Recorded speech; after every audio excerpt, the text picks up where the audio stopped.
The night I found the messages, the apartment felt like a stage set. After the actors had left, familiar things in there. Places, but everything stripped of meaning. The designer bag I'd ordered for Amy's birthday sat on the kitchen counter in its box. The tissue paper whispering every time I walked past it. I couldn't bring myself to touch it. The sight of it was a small, cruel punctuation mark, something meant to celebrate her. Delivered the same day, she had defaced our history with words. I still tasted like copper. For 8 years, we had built a life that felt like the only map I ever needed. We were young when it started. We were raw and hungry and convinced that affection could be the whole architecture of a life. We talked about the future in lists and plans, trips, houses, kids. Late-night kitchen conversations when we were old and stupid and still in love. We promised each other little things that became huge: fidelity, honesty, the quiet, unspoken contract that what belonged to us stayed ours.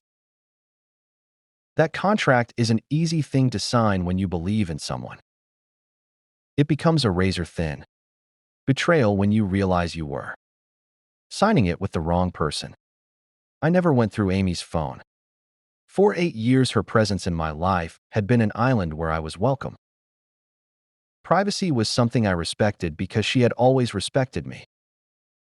That's why, the night she muttered something in bed that didn't belong to our language, a phrase so small and careless but so intimate and invasive that it lodged beneath my ribs, my hands trembled when I crossed the room.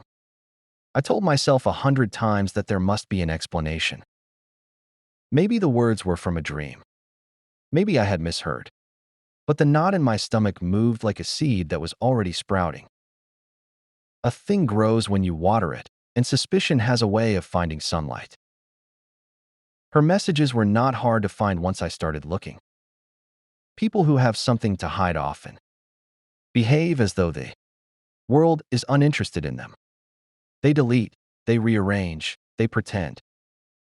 But you don't need a grand conspiracy to leave a trail. You just need to be human. There was a deleted WhatsApp thread. There was a photo of her birth control pills, labeled with a joke that chewed through my chest like acid. Breakfast of champions. There was a line so obscene. It felt like a physical wound. If you want to smell me, smell that condom on the floor.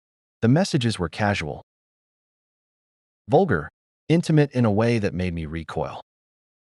And there was his name, peppered through, easy as breath, Mike. Mike was supposed to be my friend. 3 years earlier, I had met him when he arrived, raw from a life that had been torn out from under him. He was a refugee with pockets full of promises and a face that learned quickly how to look grateful. I helped him find steady work for a while. Lent him money he swore he would pay back. Let him crash on my couch more nights than I can count. I introduced him to my people. There are few things in life I take credit for, but watching someone go from having nothing to having a place, that felt like it mattered. He became part of our group in the easy way a warm body can. A laugh where a laugh is needed, a hand at the right moment. I taught him how to navigate small talk and equip his CV with durable-sounding verbs. I assumed that the scaffolding I had given him would be a debt he repaid with loyalty. I was naive. When the feeling of exposure first dawned on me, rage was not the first thing I felt. It was a thin, cold disbelief. Then came the horror. Then, underneath it all, a slow, volcanic calculation. I had to think. I had to plan. The truth is that revenge stories rarely begin with drama and fireworks. They begin in the quiet when intelligence replaces anger and patience replaces impulse. I had a choice: explode in a way that shattered me as well, or orchestrate a dismantling so precise and inevitable that they couldn't deny the consequences of what they'd done.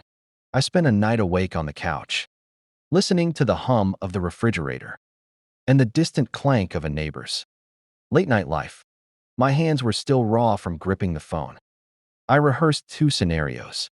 The one where I confronted them and watched their faces collapse into a messy tableau of shame and regret, and the one where I let them continue, let them think themselves safe and clever, until the house of cards folded under its own weight. The first would be immediate and messy and satisfying in a small way. The second would be cold, surgical, and guaranteed. I wanted guaranteed. For days I became two people. To Amy, I was the same husband who kissed her, who asked how her day was, who still made coffee with the same clumsy tenderness he had had when we were teenagers.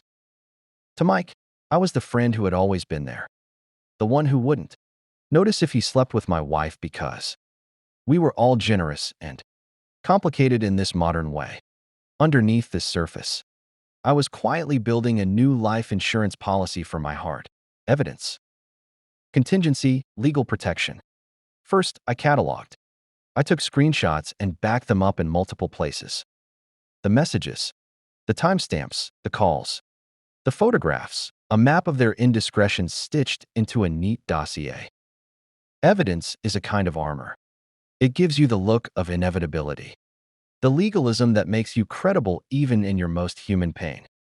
I printed things in the middle of the night, the old ink smell of proof curling like a talisman in my hands. I worked out logistics with a lawyer and read about rights, about options. It felt mechanical and strangely empowering. Naming things makes them smaller. I started to pull away, not with noise, but with absence. I became suddenly busy in the ways that are most believable: extra hours at work, late night calls to clients, a rekindled interest in a hobby I'd let rot. I took a class. I started running again. I told Amy I needed space to think about future financial goals, about retirement funds, and rebalancing our shared accounts.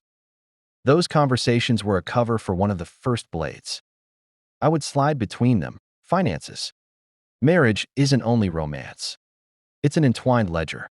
If they were careless with my heart, they were going to be meticulous with my assets. There is a kind of cruelty in slow revenge that makes it so satisfying. It unfolds like a story where the characters expose themselves through their own patterns. People who betray often do so because they think themselves clever, because they believe the world moves too fast to notice the small betrayals, or that their charisma will cover their tracks. Mike's arrogance made him easy to manipulate. He relied on the comforts I provided, my network, my hospitality, the small kindnesses I'd handed him. If I wanted him to stumble, I would remove the ground beneath him without anyone noticing the shove. I began with his stability. He had a job that was tolerable, but not ironclad. I quietly connected a few of my contacts and helped him apply for a better role, not out of generosity this time, but to show him the trajectory of what he had with effort versus what he had by theft. He gleefully took the opportunity, puffed up as if he had earned some new territory. Then, when the offer came, I knew what to do. A carefully worded email to HR questioning his references and his version of events.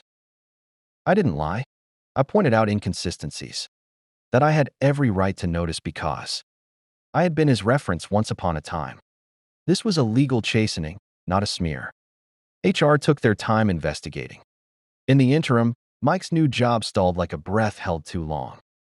He began to panic in the ways that reveal character: late-night calls, blame that turned into bitter apologies when he thought no one was listening. Next, I peeled away his social standing. I told small truths, only to people who needed to know, to protect themselves, to cut off the quiet enabling that allows such affairs to continue. I didn't orchestrate a public humiliation. I whispered to a few friends who had always sided with us. And those friends began to distance themselves from Mike. When people pull away, they tell other people why. Rumors spread not because you're loud, but because your private truth finally has the proper weight to fall into the world. Men like Mike thrive on the illusion of being in. When the circle thins, they panic and clumsily try to wedge themselves back in. Amy had always basked in social attention. She was lovely in a way that made people want to be close to her. And her family, my mother especially, had fallen for her charm. I grieved the thought of hurting my mother before I did anything. That grief made the following steps more complicated, more painful, and more methodical. I did not want to annihilate Amy in front of my mother.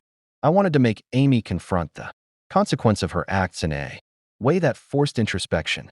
Instead of spectacle, I wanted other people to see what I saw, not to shame her publicly, but to allow her social architecture to tremble until her bravado had to account for truth. While Mike scrambled for stability, Amy sought equilibrium in distractions. She doubled down on texting, on small rebellions. She smoked weed with the kind of casual frequency that seemed designed to soothe the itch of guilt. She would laugh louder at jokes, reach for my hand occasionally, and pull it away, as if testing whether I had noticed the new distance. I let her test things. Every time she assumed I hadn't seen, I stored the memory. It isn't cruel to keep records. It is simply being prepared to speak when the time is right. In the meantime, I rebuilt my life quietly. I spoke to a therapist because revenge without reflection is emptiness. Talking about anger as an object you can observe was important. I learned how to feel without acting. I restored my hours of sleep. I wrote again, filling pages with messy sentences that were more honest than anything I'd said at dinner, parties, and years. Piece by piece, my center of gravity shifted. I was not merely waiting to punish. I was changing so that I would not need revenge to define me. Weeks folded into months, and their behaviors created a geography of mistakes. They met in stairwells and on the outskirts of parties where they thought eyes were not mine. And because I was not watching with rage, but with the patient attention of someone cataloging a case study, I noticed patterns. Their messages grew more defensive when I called or was unexpectedly home. They began to argue more, with one another, with me, with friends who asked the wrong questions. Human beings are terrible at long-term deceit when they have to live together. In the small intimacy of daily life, lies are combustible. I began to seed doubt into their armor in ways that felt surgical rather than cruel. If they laughed too loud in my presence, I'd ask, gently, "Are you okay? You seem different." If Mike was late for something and blamed traffic, I'd mention a text he had sent that day. Weather had not delayed, small facts, plucked like a thread from the tapestry until the whole fabric frayed. I didn't rage. I made observations I knew would gnaw at them. An observant stare, a comment about stability, a plan suggested for couples counseling that I never intended to keep. I let those hints hover around their heads like weather. At the same time, I began to create opportunities for truth without accusation. I would schedule dinners with friends in which conversations leaned toward loyalty and betrayal in the abstract, planting seeds about how hard trust is to rebuild. I didn't use their names.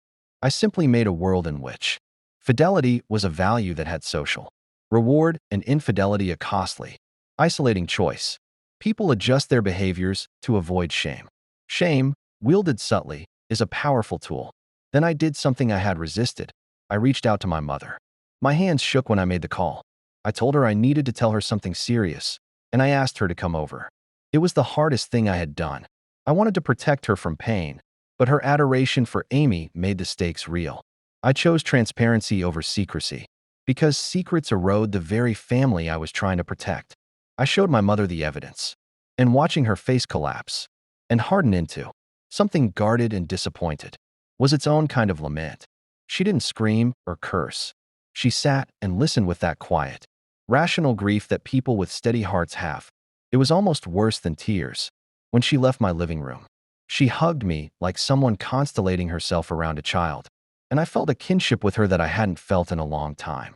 The knowledge that someone who loved Amy could still see truth without frantically defending the person she loved was a small, crucial victory. What I did not do was make a grand public performance. I did not fling evidence across a dinner table or call Mike at a party. I wanted them to feel the erosion I had orchestrated, the loss of reputation, the collapsing safety net, the gradual quarantining by people who once made up their world. Psychological revenge is a long-acting molecule. It acts slowly, but its effect is pervasive. The first time Mike showed up at a casual group meetup and found the air thin, the jolt on his face was the beginning. People are social animals. When they see a friend isolated, they make adjustments. And those adjustments compound. He began to look smaller in photos, less comfortable with group dynamics. He began to milk his ego in other ways. drinking too much at parties, telling grander and increasingly implausible stories to cling to attention. Attention is a currency. When it dries up, people behave badly. Amy, meanwhile, began to twitch with paranoia. There is a certain quiet terror in realizing that the person you betrayed can look at you and not be consumed by drama, but by a slow, certain plan. She started to look around at our life as if checking if the walls were closing in. Her eyes grew weary in those moments when she thought of the future. I could see she was unspooling. That was not triumph so much as sorrow. I had loved her once enough to grieve the version of her that had been kind. Watching someone's edges sharpen into guilt is not pleasant, but watching someone continue to hurt others until they had nowhere left to hurt, that is what I was avoiding. The crucial shift came not from punishment, but from leverage. I made sure our legal protections were in place. I consulted a family lawyer and secured my financial interests quietly. I changed passwords, moved accounts, updated beneficiary information where it mattered. These are not romantic gestures. They are neutral acts of self-preservation. When the time came to separate assets, the truth had been recorded, the evidence integrated into a solid narrative. There would be no he said, she said, no drama that could be flattened into a banal compromise. This was not vindictiveness. It was prevention. I wasn't interested in keeping them poor for the sake of cruelty. I was interested in ensuring that the person who had been careless with my life could not claim continued entitlement to it. Mike tried to claw back what he'd lost by apologizing, by pledging to make amends. He showed up at my door one night with trembling sincerity. I let him talk while I listened. It felt like a confession booth in reverse. He spilling everything that had ruined him. I did not slap him or threaten him. I told him quietly what he had done. It is remarkable how silence can be its own verdict. When he left, the look he carried wasn't anger. It was raw fear of a world suddenly smaller. No one forgives in the absence of trust. You can ask for forgiveness, but you have to demonstrate trustworthiness for years to rebuild it. Amy tried many things. She begged. She cried. She tried to spin narratives that made me the villain. Humans are adept at narrative alchemy. They can rearrange facts until they glitter differently. But narrative cannot survive if the facts are solid and the people who matter have seen them. My mother, having known Amy as someone she loved, was a touchstone I could point to when the story threatened to slip. Not in a vindictive sense, rather as a commitment to truth, to not allowing truth to be co-opted by charm. Over months, the house they had built together began to feel like an echo chamber. Mike's temporary jobs evaporated. Amy's charisma dimmed when people no longer accepted her at face value. She began to seek oxygen in new places, new friends, new appetites, new projects intended not to atone but to distract. I watched this unfold with a complicated heart. Revenge had given me a reckoning. It had not made me a better person by itself. What made me steadier was the work I had done to reconstruct a life that was oriented around truth and dignity rather than vengeance alone. Slow revenge has a funny way of letting truth do the heavy lifting. When a relationship is examined over time by the people who mattered, family, mutual friends, colleagues, its fractures become visible. People who once applauded you in your intoxication of self now have to reconcile actions with character. Some people close ranks. Some people step back and watch. The trick was not to force people to take sides, but to allow their own moral compass to guide them as they interacted with the evidence I had curated. I wanted them to decide for themselves, because coerced validation is not durable. One of the hardest parts was watching Amy try to rebuild herself in public like a person working on a painting. I felt the urge to pounce or to expose every attempt that seemed like image work without substance. But image work is what people with broken reputations try to buy in lieu of repair. I wanted her repair to be authentic, not performative. I wanted her apology to be seismic and private. But some people never make those choices. Some people continue to seek applause without the labor that earns it, letting them fail at that without me actively sabotaging the attempt felt like a moral stance. It was a way to ensure I remained humane, even while I watched them falter. The final act, if it can be called that, was quiet. Amy asked for a conversation on a late Friday night. She wanted to meet without witnesses. I agreed. We sat across from each other at the kitchen table, the same table we had once planned vacations on, now littered with the small detritus of a life rearranged. She spoke first, her voice an uncertain geography. She apologized in pieces, in scattered statements that betrayed a lack of full ownership. She said she was sorry for hurting me. She said the affair had been a messy mistake that had revealed flaws in both of us. I listened. Inside, I felt the usual cocktail of grief and relief. She could apologize. She could not rescind. I told her that I had already filed for separation, that our assets had been divided in a way that ensured fairness. I told her that I had no appetite for spectacle. I told her that the slow erosion of her life had been necessary because it had allowed her to see what she'd lost. She cried then, properly, and what hung in the air was not humiliation but realization, the kind of insight that comes when the warm siren call of denial submerges and the cold shore of fact appears. She asked if there was anything she could do. I said no. Sometimes the only gift you can accept from someone who hurt you is silence. Not because you want to be cruel, but because silence is a boundary. Months later, neither of them had what they'd had. Mike moved to a different city, jobs scarce and references thinner than they'd been at the outset. Amy attempted to date again, to find meaning outside the thing she had broken. There was guilt in both of them. And with guilt came frantic attempts at self-repair that were sometimes sincere, sometimes performative. My life moved forward. I traveled. I wrote. I spent holidays with my mother. Not as a consolation prize, but as a reclaimed intimacy. I dated, then didn't. Then dated again, more carefully, more attuned to the small things that indicate character. How someone apologizes when they are wrong. How they listen when you speak. Whether they show up without being summoned. I do not tell this story to revel in their ruin. There is a selfish part of me that enjoyed seeing the scales rebalanced. It felt like justice. But I also learned the cost of that balance. Revenge can give you a bravado. It can make you feel like a surgeon rather than the patient. In my worst moments, I realized I had traded a part of my softness for an edge that cut both ways. Healing, for me, required reclaiming that softness and choosing a life that did not revolve around watching others fall. What I did gain, incontrovertibly, was clarity. I learned that respect is not a currency to be assumed. It must be reciprocated. I learned that loyalty has an actual economic function in a relationship. It stabilizes lives, it informs decisions. It protects people from bad choices. When loyalty is broken, the consequences extend beyond romantic pain. They ripple into stability, into the basic scaffolding of safety. My revenge was, in a way, a correction of those ripples.